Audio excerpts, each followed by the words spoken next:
Ang mensahe na nais kong ibigay ngayon ay pinamagatan natin itong be honest and truthful in serving Be honest and God. truthful and serving to God.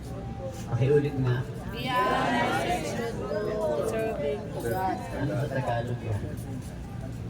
Maging tapat sa pagdilingkod sa Panginoon. Maging tapat at makatotohanan Makatotohanan sa maglingkod sa Diyos. maging tapat at makatotohanang maglingkod sa Diyos. Alam niyo, talagang nasa katawan pa tayo ng panlupa eh. Kaya napakaraming challenge pa bago natin maabot talaga yung pagiging totoo natin sa isa't isa. Pero pa rin sa atin na talagang hindi pa ganun talaga. Ganap. Kaya yung mensahe ng Panginoon patuloy na ini-a-address ito sa atin na ang akala ninyo pinapatamaan kayo. Pero ang totoo hindi, itinatama kayo. Amen. Hindi kayo nagpapatama sa itinatama. Yes. Amen. Pag sinabing pinagpapatama, minimension kayo. Amen.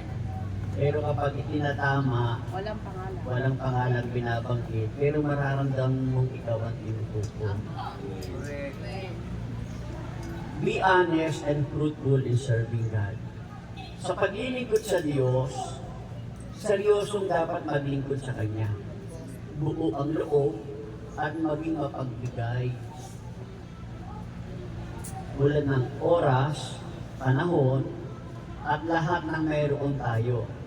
At huwag maging maramdamin at maging matatag sa buhay paglilingkod.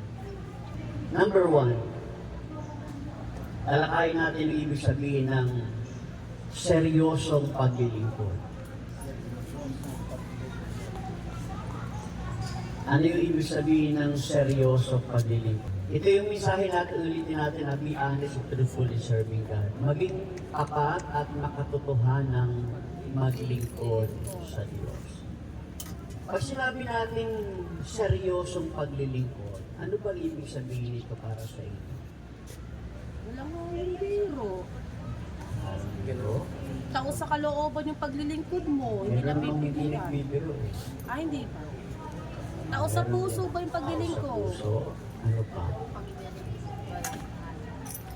Walang halong biro. Ano pa? It's not a joke. Maging tapat na rin tayo. Hindi Sulat joke. nito. Sabi sa Colossus chapter 3 verse 23 to 24, sabi nito ganito, Colossus chapter 3 verse 23 to 24.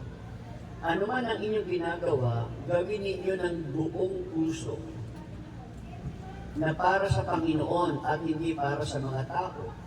Sapagkat nalalaman ninyo na mula sa Panginoon, kayo'y tatanggap ng pamana bilang gantimpala.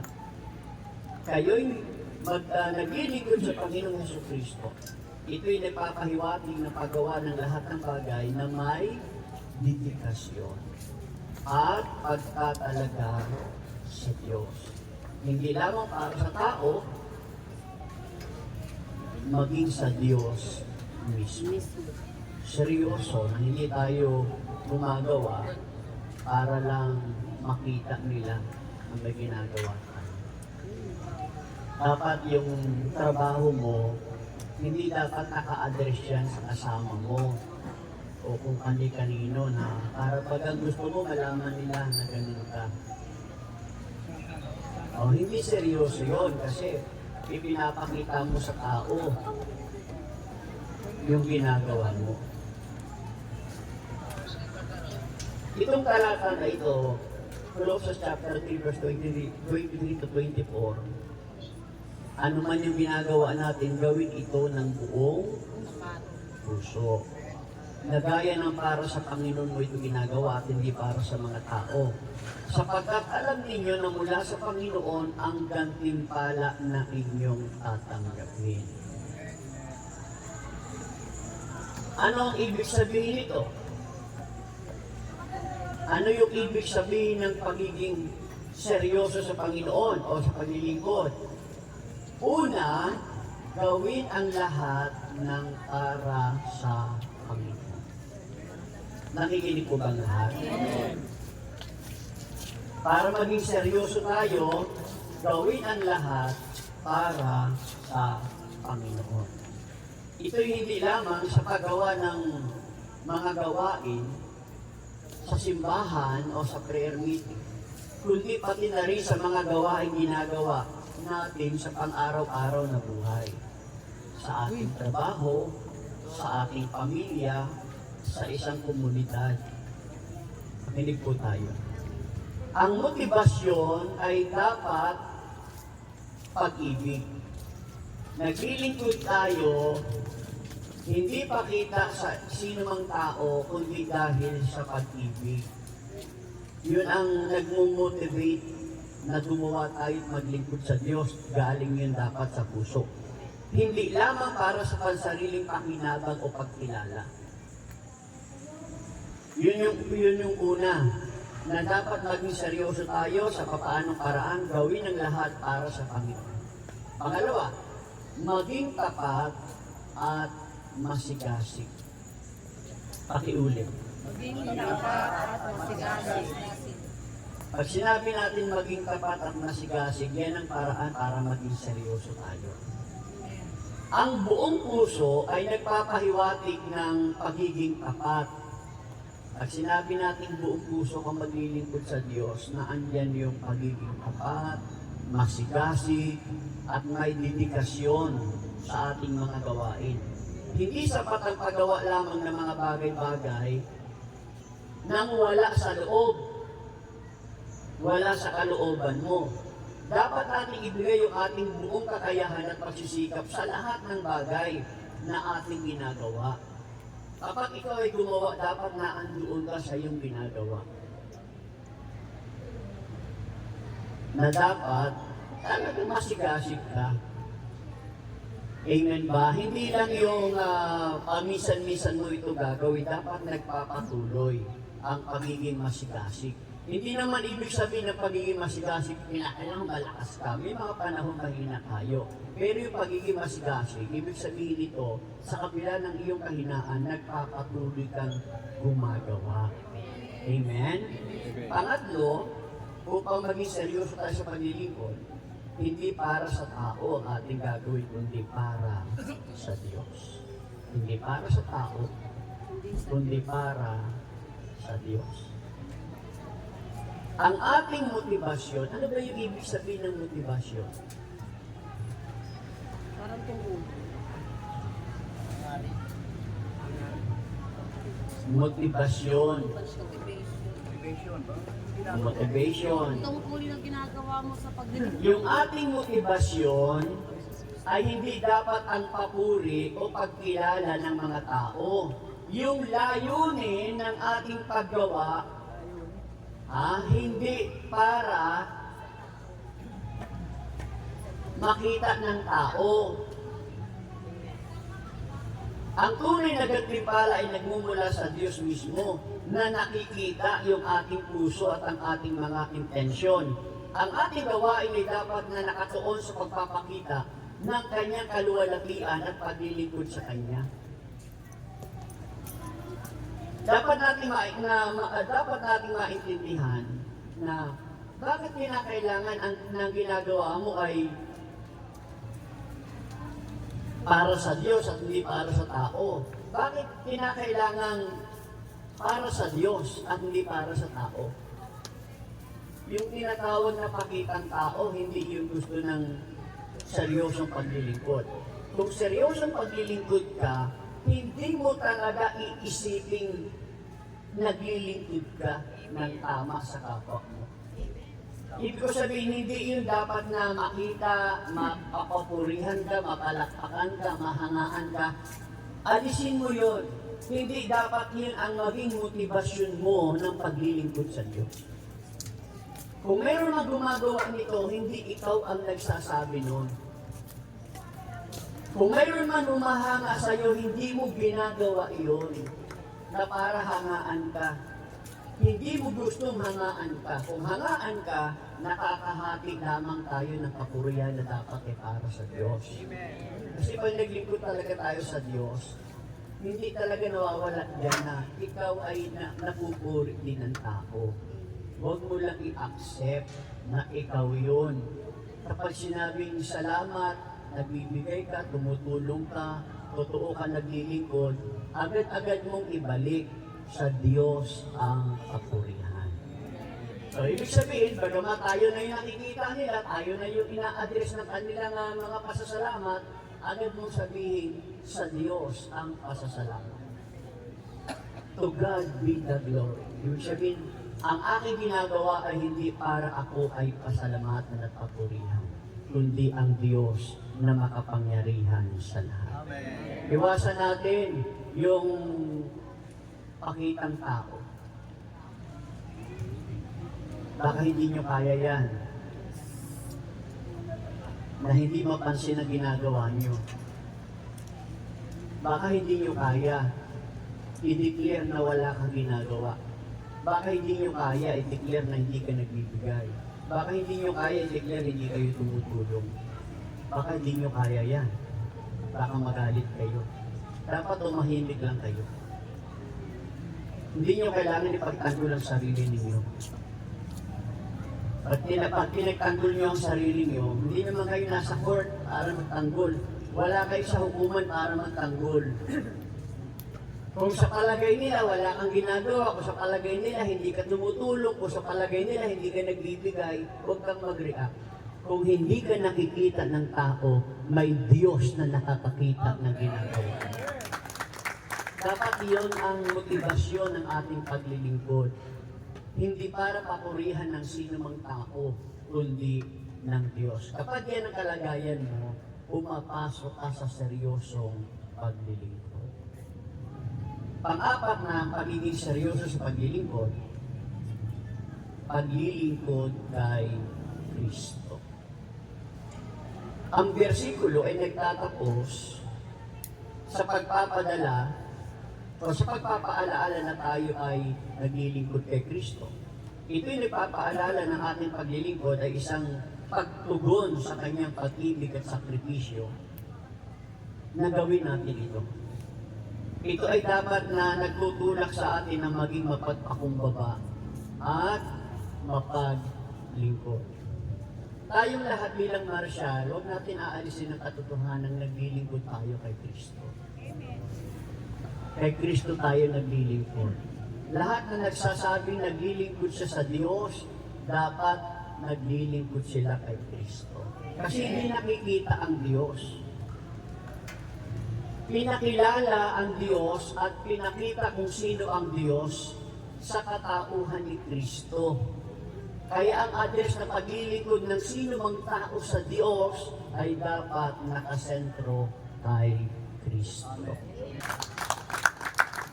Sa madaling salita, ito'y nagtuturo sa mga paglilingkod sa Diyos na ang lahat ng ating ginagawa ay dapat isang pagsamba at paglilingkod kay Kristo. Dapat natin gawin ang lahat ng buong puso na may tamang motibasyon at may pag-asa na gantimpalang tatanggap tayo sa Diyos. Ang ating buhay dapat maging isang patuloy na paglilingkod sa Kanya. Hindi lamang sa loob ng simbahan at prayer meeting, kundi sa lahat ng aspekto ng ating buhay. Na uunawain, hindi lang pala sa paraan ng paglilingkod na dapat maging mabuti't mabait tayo. Dapat maging sa pang-araw-araw na ordinaryong pamumuhay, dapat ina-apply natin ang seryosong paglilingkod. Hindi lang sa tao natin ito ginagawa, maging sa pamilya natin. Alang-alang sa Diyos. Natatandaan ba ninyo yung topic natin?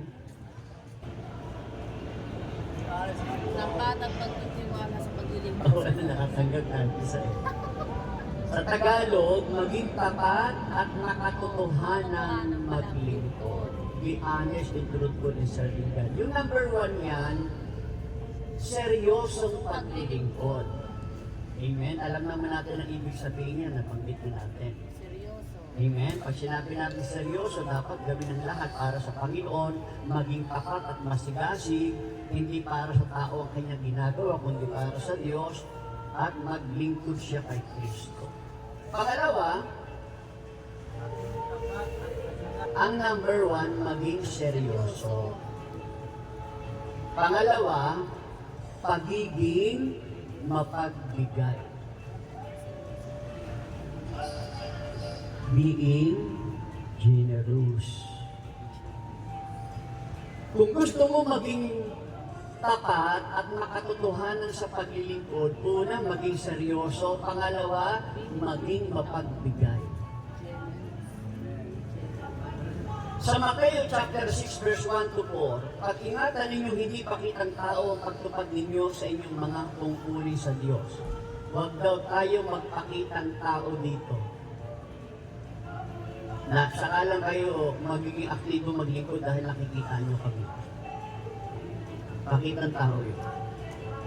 Sabi nito, kapag ganyan na ginagawa ninyo, wala kayo matatamong gantimpala buwas sa inyong Ama nasa langit.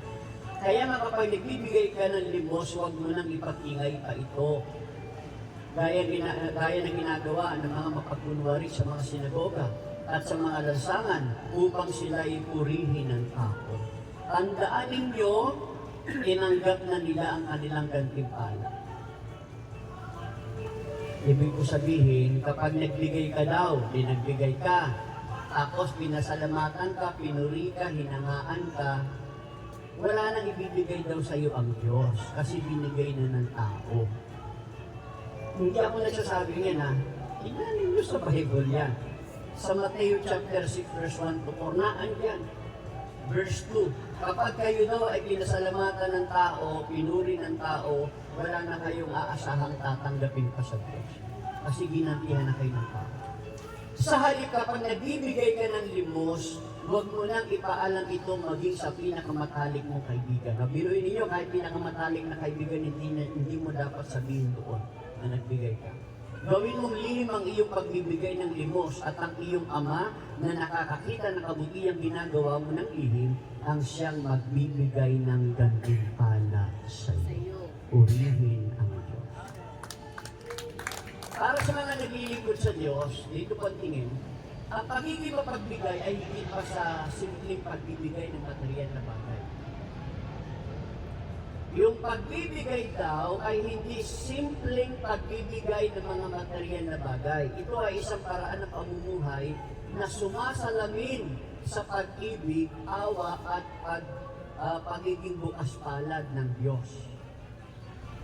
Yung pagiging mapagbigay daw natin ay higit pa sa mga material na bagay. Ito ay isang paraan ng pamumuhay. Yun. Ang pamumuhay pala natin, kung ibig natin maging tapat at makatotohanan ng paglilingkod, na andyan yung pangalawang tinatalakay natin dapat maging mapagbigay. Una, talakayin natin ang pagiging mapagbigay. Pagbibigay ng material na kayamanan. Pakiulit. Pagbibigay ng material na kayamanan. Pag sinabi natin kayamanan, yaman na mayroon ka. Pag sinabi natin kayamanan kasi iniisip natin yung marami kang lupa, marami kang... Pag sinabi natin yaman, yung taglay na mayroon ka, yun ang yaman mo. Pwede maliit, pwede malaki, napakalaki. At tingnan niyo po ito ha. Ito ang pinakaanyo ng pagiging mapagbigay. Ito ay kinabibilangan ng pag-aalok ng pinansyal na tulong sa simbahan, mga organisasyon, prayer meeting, panggawa o sa mga nangangailangan. Ngunit ang pagbibigay hindi dapat sa pilitan o dahil lamang sa obligasyon, kundi dapat na nagmumula sa puso. Dapat udyok ito ng puso, hindi isang obligasyon. Nagmumula ito sa ating maluwag na pagpapasya sa pagbibigay. Dapat daw lahat ay magbigay ng kusang loob at di napipilitan lang. Sapagkat ang gusto ng Diyos, pagbibigay na maluwag sa kanyang puso. Pangalawa ng pagbibigay ng pagmamahal at pakikipagkapwa. Pakiulit. Pagbibigay ng pagmamahal sa kapwa. O, kayo ba'y nagbibigay ng pagmamahal? Oo naman. Isa hindi totoo yan. Ay, gano'n. Kasi kapag ang pagtrato ninyo sa kasama ninyo ay parang ninyo minamaliit, kung pagsabihan na lang ninyo, ganun-ganun na lang, hindi kayo nag-iingat sa inyong sinasabi. Isa sinasabi natin ganito talaga ako. Hindi po. Pag talagang binago talaga tayo ng Diyos, wala na yung pagiging ganun natin. Kaya nga sabi, ang sino man nakipag-isa kay Kristo, ay bago ng nilalang. Wala na ang dating pagkatao. Siya'y bago na. Ganyan po ito ha, pagbibigay ng pagmamahal at pakikipagkapwa. Nasa pangalawa pa lang po tayo ha, ang pagiging matapat at makatotohanan ng paglilingkod. Pangalawa ay pagbibigay. At tinatalakay natin ito, number 2, pagbibigay ng pagmamahal at pakikipagkapwa. Ang pagpapakita ng pagmamahal at pakikipagkapwa sa kapwa ay isang mahalagang paraan ng pagiging mapagbigay. Ang pakikinig sa mga hinaing ng iba, pagtulong sa kanila sa kanilang mga problema at pagpapakita ng simpatiya ay mga paraan ng pagpapakita ng pag-ibig ng Diyos. Narinig niyo po, pag sinabi nagbibigay ka ng pagmamahal sa tao, bukas ka sa hinaing ng iba. Ako, inaamin ko, minsan parang ayokong makinig sa isang taong naiinis ako. Parang yun ang kahinaan ko eh. Kapag may tao kasi naiinis ako tapos lalapit sa akin at magsasalita, parang pinakikinggan ko din. Yung mabigat ang loob ko. Kasi naiinis ako sa kanya. Pero yun nga, inaamin ko sa inyo, mali yun. Mali yun. Pinapakinggan ko dahil naiinis ako. Pero dapat pala pakinggan mo na huwag kang mainis dahil yun ay pagpapadama ng pagbibigay ng pagmamahal sa iba. Ito pa yung pangatlong klase ng pagbibigay ng pag-asa at inspirasyon. Pakiulit. Ang pagbibigay ng pag-asa at inspirasyon sa iba ay isang mahalagang paraan ng paglilingkod sa Diyos. Ang pagbabahagi ng ating pananampalataya, pagbibigay ng paghihikayat at pagiging halimbawa ng kabutihan ay mga paraan ng pagpapakita ng pag-ibig ng Diyos. Magbigay daw tayo ng pag-asa at inspirasyon. Ano ba yung ibig sabihin noon? Ano yung ibig sabihin na pag nagbibigay ka, may mga taong nabigyan mo ng pag-asa at nabigyan mo ng inspirasyon? Pag naabot mo yung problema nila, pag naabot mo, hindi naman kinakailangan punuan mo yung kabuuan ng pagkukulang nila. Hindi kinakailangan kung ang kabuuan ng kakulangan nila 1 drum, kaya kinakailangan punuan mo ng 1 drum, hindi. Maramdaman lang nila na meron ka palang pagmamahal na gusto mong punuan ng kanilang pagkukulang kahit hindi mo mahustuhan. Pero nakikita sa iyo ang dedikasyon. Parang ganito. Ako minsan wala talaga akong maibigay eh. Pero ang ginagawa ko, may mga tao akong hinihingi na tulungan niyo lumapit sa akin.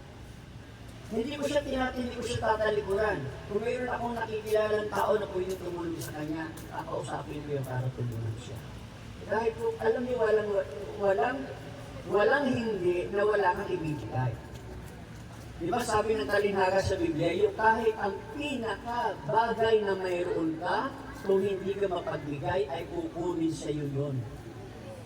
Yung ultimong nasa iyo, natitirang sa iyo, kukunin yun dahil hindi ka nagbibigay. Pero yung tao mapagbigay, kung ano man yung bagay na mayroon siya, lalo pa siyang mananagan.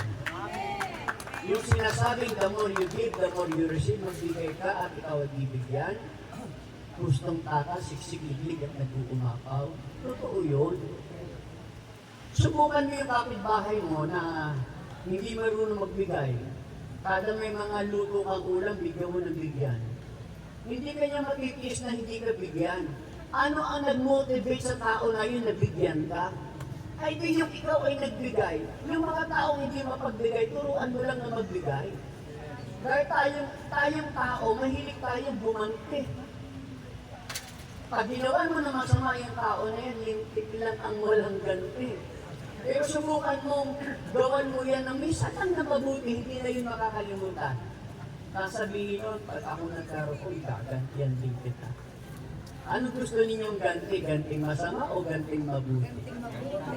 Gumawa ng mabuti. Sa kabuuan ng pagiging mapagbigay, ang pagiging mapagbigay para sa mga naglilingkod sa Diyos ay isang paraan ng pamumuhay na sumasalamin sa pagiging awa at ang pagiging mapagbukas palad ng Diyos. Ito ay isang pagpili na magbigay ng ating mga oras. Tandaan natin ang pagbibigay hindi lamang tungkol sa pinansyal. Kung mayroon kang oras, sa totoo lang para napakasarap na mayroon kang nahihingahan. Alam niyo ba ibig sabihin na nahihingahan? Minsan, ito yung technique sa pray-over and counseling. Technique ko itong ginagawa. Pag may lumapit sa akin at nagpapa-pray over dahil may problema siya, ang technique diyan, dapat may oras ka sa kanya. Bigyan mo siya ng oras. Bibigyan mo siya ng oras. Sa paanong paraan binigyan mo siya ng oras? Kasi dumadaing sa'yo. Kapag dumadaing siya na dumadaing sa'yo, pakinggan mo lang siya ng pakinggan. Pag nasabi na niya lahat yon, hindi na nga hihingi ng payo eh. Kasi sa tao palang may problema, ang kulang, bigyan mo lang siya ng oras at hayaan mo siyang makapagdating. Kapag nasabi na niya yung laman ng kanyang kalooban, tapos na. Kaya minsan hindi lang natin naiintindihan sa problema, kailangan mo lang ibigay sa tao, may oras ka. Amen?